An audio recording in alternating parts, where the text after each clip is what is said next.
주님 주신 은혜와 평강이 또 여러분의 삶과 또 가정 가운데 날마다 함께 하시기를 주님의 이름으로 축원을 드립니다. 우리의 신앙생활을 비유하자면 마치 이 자전거를 타는 것과 같습니다. 무슨 말이냐면 이 자전거라고 하는 것은 두 발밖에 없어서 내가 페달을 밟아서 앞으로 나아가야지만 자전거를 탈 수 있는 것이잖아요. 만약에 페달을 밟지 않는다고 하면 정지된 상태가 아니라 넘어져 버립니다. 우리가 언덕에서 자전거를 탄다고 하면 넘어지는 정도가 아니라 뒤로 밀려나게 된다고 하는 것입니다. 그래서 신앙생활이라고 하는 것은 참 자전거와 같은 것 같습니다. 마찬가지로 우리가 하나님 앞에 나아가 말씀도 듣지 않고 또 기도도 하지 않고 날마다 주님을 의식하지 않은 채 살아가게 되면 아무리 신앙이 좋던 사람이라 할지라도 우리도 모르게 이 세상에 휩쓸려서 살아가는 내 자신을 발견하게 되는 것입니다. 사실 이것은 저도 예외가 아닌데요, 잠깐만 한눈을 팔아도 나도 모르게 불평의 말이 나오고 나도 모르게 이 원망의 말이 나와서 제 스스로 깜짝깜짝 놀랄 때가 있습니다. 아니 어떻게 이렇게 말을 할 수 있을까? 아니 어떻게 이런 생각을 할 수 있을까? 참 이상하죠. 이미 갚을 수 없는 놀라운 하나님의 은혜를 받았음에도 불구하고 또 그 십자가 복음의 은총을 통해서 자격 없는 자가 이렇게 말씀의 자리에 서서 또 많은 사람들 앞에서 이렇게 하나님의 말씀을 대언함에도 불구하고 왜 내 마음속에는 이렇게 끊임없이 그런 어떤 잘못된 생각들이 밀려 올라오는 것일까?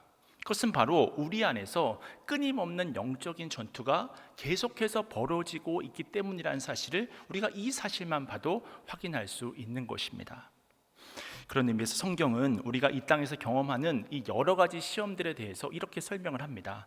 에베소서 6장 12절 말씀인데요, 우리의 씨름은 혈과 육을 상대하는 것이 아니요 통치자들과 권세들과 이 어둠의 세상 주관자들과 하늘에 있는 악한 영들을 상대함이라. 무슨 말입니까? 우리가 이 땅에서 하나님의 뜻에 따라서 순종하는 삶을 살고자 할 때 이것을 방해하는 세력들이 있음을 말씀해 주고 있습니다. 그래서 이 악한 세력들은 끊임없이 우리를 공격하고 있습니다. 넘어뜨리려고 합니다. 하나님과 우리와의 사이를 이간해서 멀리 떨어뜨려 놓으려고 합니다. 그래서 낙심의 자리, 염려의 자리, 두려움의 자리에 처하게 하는 거예요. 그리고 이러한 상황은 오늘 본문의 이스라엘 백성들도 마찬가지였는데요, 우리 과연 그런지 오늘 본문 출애굽기 17장 8절 말씀을 함께 읽겠습니다. 시작. 그때에 아말렉이 와서 이스라엘과 르비딤에서 싸우니라. 여기서 그때라고 하는 것은 어떤 때냐면 바로 르비딤의 반석에서 물이 쏟아져 나와서 이스라엘 백성들과 가축대가 충분히 먹고 마시고 힘을 얻었던 그 직후를 말하거든요. 원래 르비딤이라고 하는 그 지역은 큰 오아시스가 있었던 지역이었는데 가뭄으로 물이 완전히 말라 있었기 때문에 인적이 끊긴 곳이었습니다. 근데 모세가 기도하며 르비딤의 반석을 지팡이로 내려치게 되어지니까 그 반석에서 물이 솟구쳐 올라와서 200만 명이나 되는 이스라엘 백성들의 그 목마름을 일순간에 해결했었던 것입니다. 그래서 이 소문이 삽시간에 퍼져나가서 사막의 도적대 같은 그런 어떤 아말렉 족속들이 이 오아시스를 차지하기 위해서 몰려들었던 거예요. 이것이 바로 오늘 본문의 배경입니다. 이처럼 우리가 인생에서 무언가를 가지게 되면 이 아말렉과 같은 약탈자들이 몰려옵니다. 그러면서 이 악한 세력들이 하나님께서 기뻐하시는 길을 가지 못하도록 만들어버리는 것입니다. 그다음 우리는 이런 상황 속에서 어떻게 모든 상황 중에 내 마음을 빼앗기지 않고 염려와 두려움 가운데 살아가는 것이 아니라 하나님을 의지하는 그 믿음을 통해서 늘 승리하는 그런 인생을 살아갈 수 있을까요? 오늘은 본문을 중심으로 좀 크게 두 가지로 나누어서 말씀의 은혜를 나누고자 하는데요, 먼저 우리가 늘 승리하는 삶을 살아가기 위해서는 그 어떤 상황이라 할지라도 믿음의 응답을 하는 모습을 보여야 한다고 하는 것입니다. 우리가 우선 오늘 말씀 출애굽기 17장 8절을 다시 한번 보시면요, 그때에 아말렉이 와서 이스라엘과 르비딤에서 싸우니라. 그렇습니다. 이스라엘 백성들이 가서 싸우는 것이 아닙니다. 이들이 하나님의 은혜를 체험하고 하나님의 그 놀라운 역사를 체험하고, 사실 이 반석이라고 하는 것은 바로 예수님을 의미하는 것이거든요. 그 반석에서부터 그 놀라운 샘물을 체험하고 나서 하나님께 더 가까이 나아가고자 하는 바로 그때에, 내가 바로 서고자 생각하는 바로 그때에 아말렉의 공격이 들어오는 것입니다. 그렇다면 이 아말렉 족속은 어떤 족속일까? 우리는 이스라엘의 조상 이 야곱의 형 에서를 잘 알고 있잖아요. 이 아말렉이라고 하는 족속은 그 에서의 손자거든요. 그것이 바로 아말렉입니다. 여기서 아말렉은 에서의 육체적인 피만 이어받은 것이 아니라 하나님을 무시하고 자신의 힘만 의지하던 그 오만한 삶의 태도도 그대로 똑같이 닮아 있음을 우리가 확인할 수 있습니다.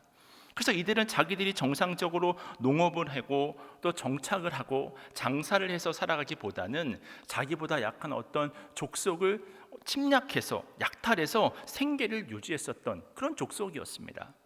마치 하이에나 때처럼 사막으로 옮겨 다니면서 다른 부족들을 약탈했습니다. 특별히 이 광야를 걸어가는 이스라엘 백성들을 지금부터 수없이 많이 괴롭히게 되거든요. 이들은 하나님의 백성들을 공격하는 마귀의 어떤 상징과 같은 그런 존재가 되었던 것입니다. 그렇다면 이런 아말렉이 오늘 본문에서 언제 공격을 행하고 있다고요? 그것은 바로 하나님의 은혜를 체험했을 때, 하나님과의 관계가 조금 더 가까워지려고 할 때, 아니 하나님께 한 걸음 더 앞으로 나아가려고 하는 바로 그때에 불편한 존재가 있습니다. 그것이 바로 마귀의 세력이고, 그때 마귀의 공격이 우리의 빈틈을 비집고 들어오는 것입니다. 사실 오늘 본문에 등장하는 이스라엘 백성들은 하나님의 은혜로 이 물이 갈라지는, 홍해 바다가 갈라지는 그런 기적의 은혜를 체험했습니다. 하나님께서는 이들이 먹을 것이 없을 때 만나도 주시고요, 또 메추라기로 먹이셨습니다. 부른 기둥과 불기둥으로 인도해 주셨고, 말아 있은 물도 단물로 바꾸어 주셔서 먹을 수 있게 하셨습니다. 또 바로 직전에는 르비딤의 반석을 터뜨려서 그 반석을 통해서 샘물도 마시게 하셨습니다. 사실 이들의 어떤 극심한 절망이라고 하는 것은 물도 없이 말라버린 르비딤이었거든요. 근데 하나님은 그곳에서 하나님의 은총을 통해서 그 마실 수 있는 그 생수를 공급하셨고, 그때 이스라엘 백성들은 아마 놀라운 하나님의 은혜를 체험하면서 하나님이 우리와 함께 하시는구나, 이제는 우리가 무엇을 한다고 하더라도 다 형통의 길이 우리 앞에 주어졌을 것이고, 내가 마음만 먹는다고 한다면 금방이라도 하나님께서 약속하신 그 가나안 땅에 갈 수 있겠구나, 그런 생각을 이들이 하지 않았겠습니까? 우리도 마찬가지로 하나님이 나와 동행하시면 이제 내 삶에 문제가 없을 것이다, 이제 그런 생각들을 하게 되는 거예요. 그러다가 어느 순간에 어려움을 만나게 되면 우리도 모르게 이런 생각을 하게 될 때가 있습니다. 왜 믿음으로 살아가려고 하는데 이런 어려움이 닥치는 것일까? 왜 내가 하나님의 뜻대로 가려고 하는 이 길이 이처럼 험난하고 힘든 것일까? 내가 이렇게 힘들고 내가 이렇게 어렵게 살기 위해서 내가 예수님을 믿었는가? 이런 반문이 들 때가 있습니다. 이때 하나님께서 아말렉을 통해서 이스라엘 백성들에게 말씀하시는 것이 있습니다. 그것은 바로 상황이 어떠하든지, 조건이 어떠하든지 그 어떤 상황 중에서도 하나님을 향한 믿음을 보여달라고 한 것입니다. 왜냐하면 이 믿음이 없어서는 광야를 건널 수가 없기 때문입니다. 정말 그렇잖아요. 우리가 홍해를 건넌 것도 믿음이고, 약한 전력으로 지금 아말렉과 싸우는 것도 믿음이고, 이처럼 광야의 모든 길이 하나님을 믿는 이 믿음을 가지지 않고서는 살아갈 수가 없기 때문에 하나님께서 이스라엘 백성들에게 또 우리에게 훈련시키는 가장 핵심적인 훈련은 무엇이냐면 바로 믿음으로 훈련시키시는 것입니다. 그렇습니다. 우리 안에 사람들이 알지 못하는 좌절과 절망들, 인생의 의문들과 또 인생이 주는 그 자체로의 피곤함, 낙심되는 일들, 절망되는 일들, 염려되는 일들, 두려운 일들, 우리 인생에서 이러한 것들이 끊임없이 일어납니다. 그때 주님께서는 우리가 믿음으로 반응할 수 있는지를 매 순간 보신다고 하는 그 사실을 깨달으실 수 있기를 주님의 이름으로 축원을 드립니다.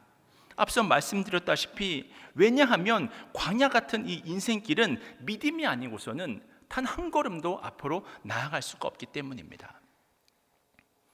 마가복음 6장 45절 말씀을 보시면요, 이런 말씀이 있습니다. 예수께서 즉시 제자들을 재촉하사 자기가 무리를 보내는 동안에 배 타고 앞서 건너편 벳세다로 가게 하시고. 여러분, 이처럼 예수님께서 제자들을 배에 태워서 보내시기 전에 어떤 일이 있었는 줄 아십니까? 그것은 바로 그 유명한 그 오병이어의 기적이 행해진 그 다음, 그 직후에 일어났었던 일이었습니다. 그런 놀라운 기적을 보고 체험했을 때 제자들이 어떤 마음이 들었을까요? 그래, 이제 내 앞에는 문제될 것이 없어.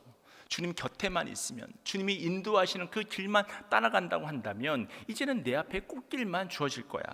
근데 막상 이들 앞에 주어진 현실이라고 하는 것은 하나님의 뜻에 따라서 이 배에 올라탔는데 당장 마주한 현실은 풍랑이었거든요. 고난이었습니다. 문제를 만났고 어려움을 만났습니다. 그때 제자들의 마음속에 어떤 생각이 들었을까요? 아니, 주님의 뜻에 따라서 순종했는데 내가 다른 것을 하겠다고 한 것도 아니고 내가 세상 욕심에 따라 살아간 것도 아니고 주님의 길을 걸어가는데 왜 이렇게 어려움이 닥치는 걸까? 이런 생각이 들지 않았을까요? 사실 제자들 중에는 베드로와 같은 어부 출신도 있어서 태풍이 어떤 건지 잘 아는 사람들이었습니다. 그러니까 이들이 큰 풍랑이라는 두려움에 갇히게 되니까 예수님이 오시는 그 모습을 보면서 오병이어의 기적을 베풀어 주신 그 주님으로 바라보지 못하고 유령이라고 이야기를 하지 않습니까? 그래서 주님의 말씀을 따라가니 더 큰 풍랑이 오네, 어려움이 오네, 이런 생각을 하게 되는 거예요. 그런데 제가 좀 전에 말씀드렸던 것과 마찬가지로 그러한 생각이 우리 가운데 밀려오는 그 순간에 동시에 주님께서는 그럼에도 불구하고 믿음으로 응답하는 우리의 모습을 보고 싶으신 줄로 믿으시길 축원을 드립니다. 그때 우리가 믿음이 드러날 수 있는 거예요. 그래서 어떻게 보면 이러한 풍랑은 제자들이 하나님 앞에 자신들의 믿음, 자신들의 성숙함을 드러내 보여줄 수 있는 절호의 기회였습니다. 하지만 다 아시다시피 안타깝게도 제자들은 믿음이 아니라 두려움에 빠졌던 것이죠. 그래서 이어지는 마가복음 6장 51절 이하의 말씀을 보면 다음과 같이 증언을 하는데요.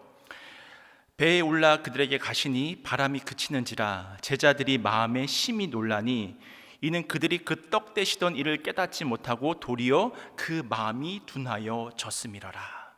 그 마음이 둔하여 졌음이러라. 무언가가 우리의 눈을 가린 것입니다. 무언가가 우리의 마음을 만진 것입니다. 문제가 이들의 생각과 마음을 덮어버리니까 하나님의 전능하심과 또 하나님의 약속과 또 하나님의 능력과 하나님의 기적을 체험했었던 그 모든 경험들이 순식간에 사라져버리는 거예요. 그리고는 오직 문제에만 초점을 맞추어서 두려워 떠는 모습을 보시고 주님께서 어떻게 말씀하십니까? 그 떡되는 일을 잊어버리고 기억하지 못하는 둔한 사람들이 되어버렸다. 혹시 이 모습이 여러분의 모습은 아니십니까? 하지만 이와 같은 고난과 역경의 시기에 그럼에도 불구하고의 믿음을 보인 이들을 우리는 성경에서 쉽게 찾아볼 수 있는데요. 그 대표적인 예가 참 제가 좋아하는 본문인데 이 다니엘과 바로 세 친구들입니다. 우리가 다니엘서 3장을 보게 되면 이 바벨론의 느부갓네살 왕이 등장을 하는데요. 이 왕이 금신상을 만들었는데 그 크기가 얼마나 크냐면 높이가 30m나 되고 너비가 3m나 됩니다. 예전부터 제국들이라고 하는 것은 다른 민족들을 지배할 때 자주 사용했던 것이 종교 이념이었잖아요. 여러 부족들을 지배했었기 때문에 이들을 하나로 묶기 위해서는 이 종교적으로 통일하려고 했었던 그런 어떤 통치로서의 어떤 역할을 하려고 했었던 것이 바로 이 신상입니다. 그렇기 때문에 너희들이 가지고 있는 그 모든 종교를 버리고 이제부터는 내가 만든 이 금신상에 절을 해야 한다. 그렇게 이념을 통일하려고 했던 거예요. 그래서 그냥 하라고 하면 안 하니까 만약에 절하지 않는다고 한다면 뜨거운 풀무불에 다 던져버리겠다, 이렇게 경고를 했던 것입니다. 그러니까 모든 사람들이라고 하는 것은 사실 우리의 마음이 죽음 앞에서는 약해지잖아요. 그래서 그 명령을 따라 절을 할 수밖에 없었습니다. 근데 여러분이 잘 아시는 다니엘의 세 친구 사드락, 메삭, 아벳느고만 절을 하지 않았습니다. 그래서 이 느부갓네살 왕이 화가 나가지고 세 사람을 불러서 지금이라도 너희들이 절을 한다고 한다면 풀무불에 던지지 않겠다라고 이야기를 했더니 그때 이들이 고백했던 그 고백의 내용이 무엇입니까? 제가 참 좋아하는 말씀인데요. 다니엘서 3장 17절과 18절 말씀입니다. 17절, 왕이여 우리가 섬기는 하나님이 계시다면 우리를 맹렬히 타는 풀무불 가운데서 능히 건져내시겠고 왕의 손에서도 건져내시리이다. 그렇게 하지 아니하실지라도 왕이여 우리가 왕의 신들을 섬기지도 아니하고 왕이 세우신 금심상에게 절하지도 아니할 줄을 아옵소서. 이들의 믿음이 얼마나 놀랍습니까? 이들은 하나님이 자신들을 풀무불 속에서도 건져주실 것이라고 하는 믿음이 있었습니다. 건져 주실 거야. 반드시 이겨내게 해주실 거야. 근데 저에게 있어서 또 놀라운 고백은 무엇이냐면 꺼내 주실 것이라고 하는, 살려 주실 것이라고 하는 다니엘서 3장 17절의 고백이 아니라 18절의 고백입니다.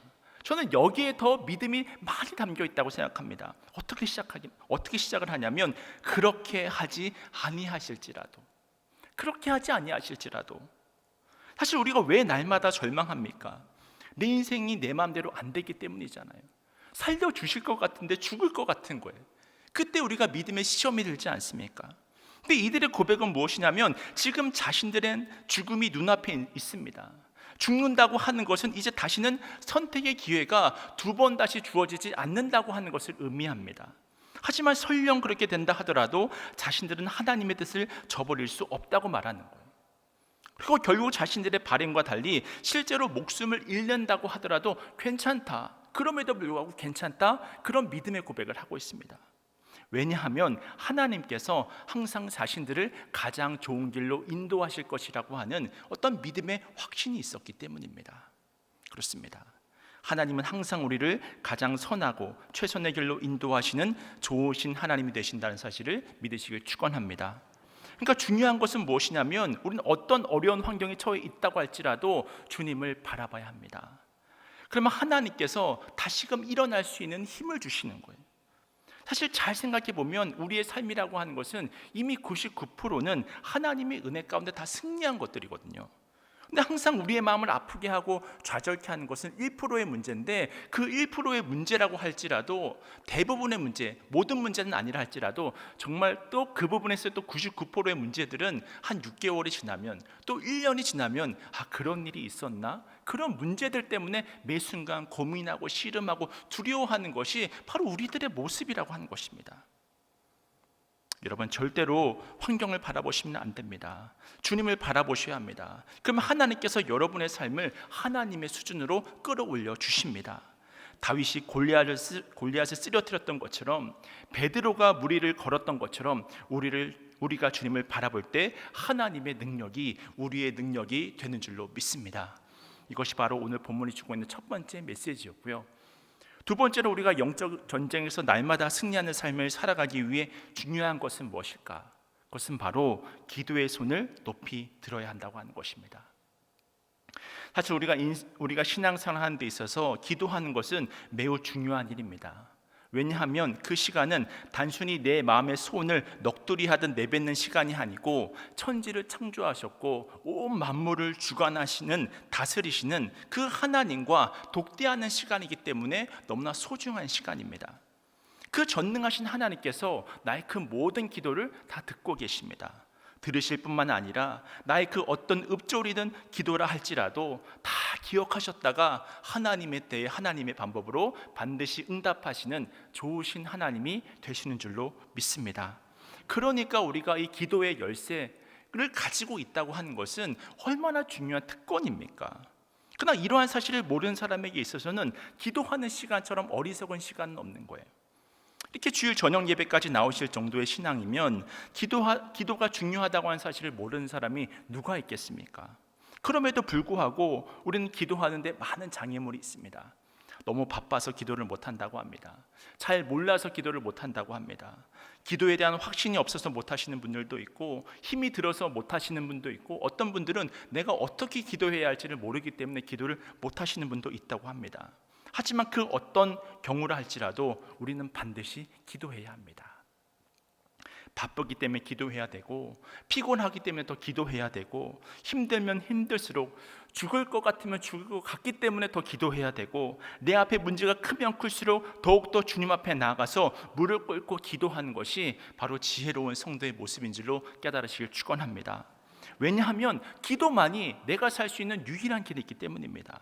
내 삶의 모든 문제들이 극복되어지고 만왕의 왕이신 하나님과 연결되어지는 유일한 길이기 때문입니다.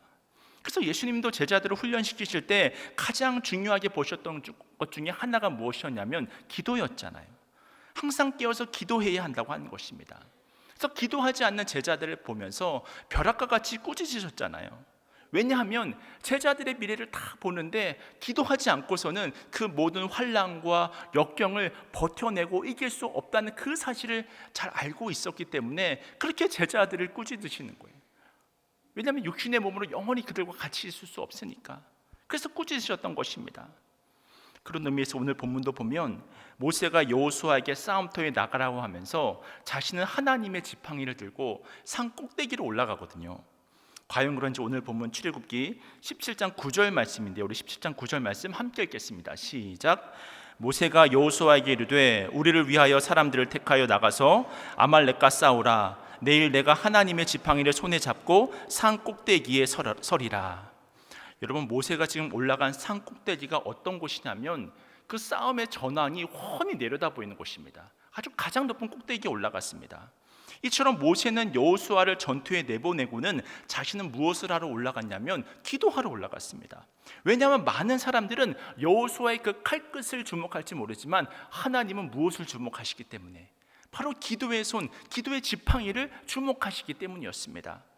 이미 광야 생활 40년의 경험이 있는 모세는 아마 이스라엘 그 누구보다 아말렉의 존재에 대해 잘 알고 있었을 것입니다. 이들이 얼마나 사납고, 이들이 얼마나 용맹하고, 이들이 얼마나 지독하고, 이들이 얼마나 싸움을 잘하는지 다 잘 알고 있었을 것입니다. 그래서 이들을 상대로 한 번도 전투 경험이 없는 이스라엘 백성들을 데리고 전멸전을 하는 것은 이 자살행위에 가깝다고 하는 것을 알고 있었기 때문에, 게다가 기습을 당한 상황이기 때문에 이 불가능한 싸움에서 승리하는 길은 기도밖에 없다고 하는 그 사실을 알고 있었기 때문에 여호수아는 전투에 내보내고 본인은 전황이 다 내려다 보이는 산꼭대기로 올라갔던 거예요. 이때 모세는 그냥 서서 기도하는 것이 아니라 하나님의 지팡이를 손에 들고 설 것이다, 이렇게 말을 하거든요. 사실 분명 자기 지팡이였습니다. 근데 왜 자기 지팡이라고 하지 않고 하나님의 지팡이라고 했을까요? 그것은 바로 모세가 기도할 때 모세의 지팡이가 하나님의 지팡이로 변하기 때문입니다. 모세가 기도할 때 하나님의 능력이 모세의 능력으로 나타나기 때문입니다. 사실 우리는 힘도 부족합니다. 능력도 부족합니다. 지혜도 부족합니다. 근데 우리가 기도하면 하나님의 힘이 우리의 힘이 되는 줄로 믿습니다. 하나님의 능력이 우리의 능력이 되는 줄로 믿습니다. 우리의 지팡이가 하나님의 지팡이가 되는 거예요. 홍해를 가르고 르비딤의 반석을 쳤던 그 놀라운 능력의 지팡이가 우리가 기도하여 하나님과 연결되는 그 순간에 우리 손에 쥐어진단 말이에요. 그리고 바로 그때 우리에게 불리한 전황이 뒤집힙니다. 역사가 뒤집어집니다. 그래서 11절 말씀인데요. 11절 말씀도 함께 읽겠습니다. 시작. 모세가 손을 들면 이스라엘이 이기고 손을 내리면 아말렉이 이기더니. 이 11절 말씀에서 모세가 손을 높이 들었다고 하는 것은 히브리 사람들에게는 이 기도의 상징이거든요. 히브리 사람들의 가장 간절한 기도의 모습은 바로 이처럼 하늘을 향해서 손을 드는 것이었습니다. 그래서 시편 28편 2절 말씀을 보시면 내가 주의 지성소를 향하여 나의 손을 들고 주께 부르짖을 때에 나의 간구하는 소리를 들으소서. 또한 신약 성경의 디모데전서 2장 8절 말씀을 보시면요, 그러므로 각처에서 남자들이 분노와 다툼 없이 거룩한 손을 들어 기도하기를 원하노라. 이처럼 우리가 손을 들고 기도하는 그 모습을 하나님께서 기뻐하시는 줄로 깨달으시길 축원합니다. 우리는 이처럼 손을 들고 기도하며 우리를 향해 도움의 손길을 내미는 그 하나님의 손을 맞잡게 됩니다. 그 하나님의 손을 맞잡을 때 모세가 손을 들어서 기도를 하게 되면 이스라엘이 이기고, 모세의 손이 점점 내려지면 누가 이겨요? 아말렉이 이기고. 이처럼 보이지 않는 기도의 손이 어디에 있느냐에 따라서 우리 인생의 향방이 결정되어진다고 한다면 우리는 기도의 자리를 지켜야 하는 것입니다. 우리가 요한계시록 8장도 보면 성도들의 기도가 향이 되어 올라갈 때 천사가 그 접시를 다 땅에다 쏟아버리잖아요. 하나님께서 성도들의 기도를 들으시고 악한 세상의 권세들을 치시는 것입니다. 그렇게 죄로 물든 이 세상의 권세는 결국 우리의 기도로 말미암아 무너져 내리는 것입니다. 그래서 우리의 기도가 이 땅에서는 아무것도 아닌 것처럼 보이지만 영적 세계에서는 얼마나 힘이 있는지 모릅니다. 그래서 역사를 바꾸기 원하는 자는 무엇을 해야 합니까? 기도를 해야 합니다. 의인의 기도는 어떤 힘이 크다? 역사하는 힘이 크다. 그래서 결국 이스라엘도 하나님의 역사로 큰 승리를 경험하게 됩니다. 이때 하나님께서 하신 말씀이 바로 출애굽기 17장 14절 말씀인데, 우리 17장 14절 말씀도 함께 읽겠습니다. 시작. 여호와께서 모세에게 이르시되 이것을 책에 기록하여 기념하게 하고 여호수아의 귀에 외워 들리라. 내가 아말렉을 없이하여 천하에서 기억도 못하게 하리라. 이처럼 하나님께서는 이 기적의 역사를 책에 기록해서 기념하게 하고 누구에게 외워 들리라고 하냐면 여호수아에게 외워 들리라고 이야기를 합니다. 그렇다면 왜 하필 하나님께서는 여호수아를 지명해서 이 사실을 기억하라고 말씀하시는 것일까요?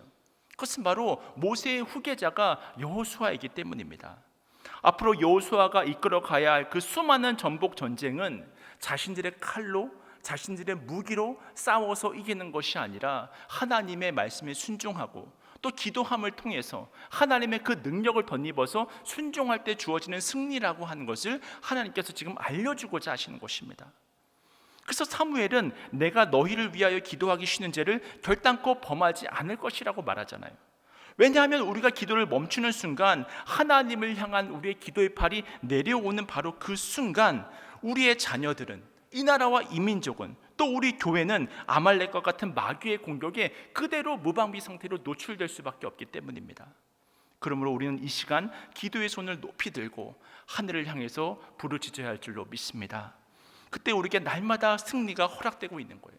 그래서 출애굽기 17장 15절은 어떻게 증거를 하고 있습니까? 우리 함께 15절 말씀도 읽겠습니다. 시작.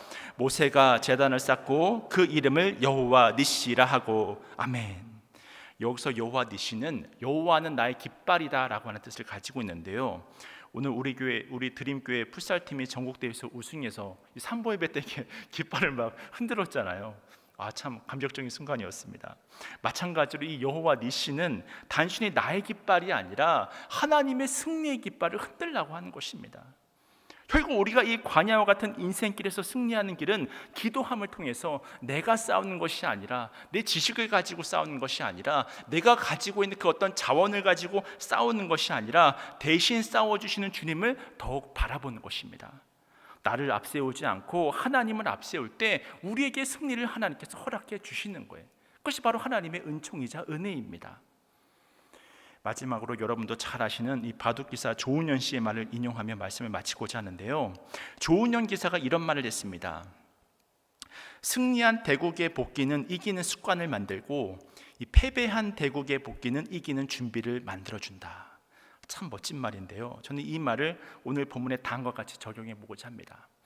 결국 우리가 승리할 수 있는 이유는 무엇입니까? 기도했기 때문입니다.